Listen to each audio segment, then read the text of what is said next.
अन्य लोगों को गौर से देखना, म्हणजे तुम्ही मला व्यवस्थित बघितलं, ऐकलं, विचार केला आणि समजण्याचा प्रयत्न केला, त्याच्यावरही तुम्ही शिकता.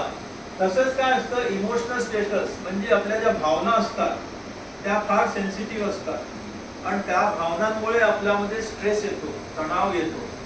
तर तो तणाव कितपत आहे आपल्याला, त्या तणावाशी आपण कसं आपण झेलायला पाहिजे, या गोष्टी येतात. तर या तिन्ही गोष्टींचा जो उपयोग आहे तर तुमच्या कॉन्फिडन्समध्ये वापर केला गेला आहे.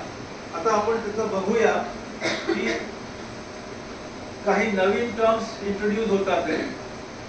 हा शास्त्रज्ञ होऊन सायकोलॉजिस्ट, त्यांनी सेल्फ एफिकेसी, त्याचं नाव अल्बर्ट बंडुरा. सेल्फ एफिकेसीचा अर्थ म्हणजे सेल्फ म्हणजे आत्म, स्वतः, आणि प्रभावकारिता म्हणजे आपल्यावर आपण किती प्रभाव आहे आपल्यावर स्वतःचा, राईट, त्याच्यावर भरपूर अभ्यास केला गेलेला आहे.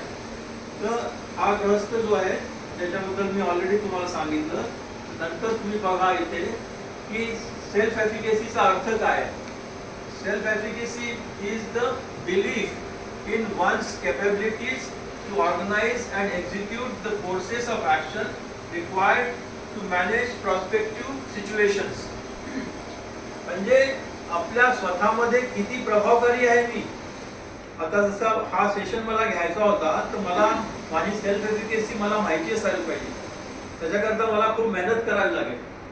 आज जेवढं मी तुम्हाला सांगतोय हे एक दिवसात झालेलं नाही आहे. असे मी सेशन बरेच घेतले आणि प्रत्येक सेशन मध्ये मला काही ना काही नवीन शिकायला मिळालं. So that is the self efficacy. म्हणजे माझी स्वतःची जी विश्वास धारणा आहे, स्वतःमध्ये एक विश्वास असतो, एक त्याला आत्मविश्वास आपण पुष्कळदा म्हणतो, त्या आधारावर ते सेल्फ एफिकेसी त्यांनी डिफाईन केली आहे या सायकोलॉजिस्टनी. So self efficacy is a person's belief, एका इंडिव्हिज्युअल स्वतः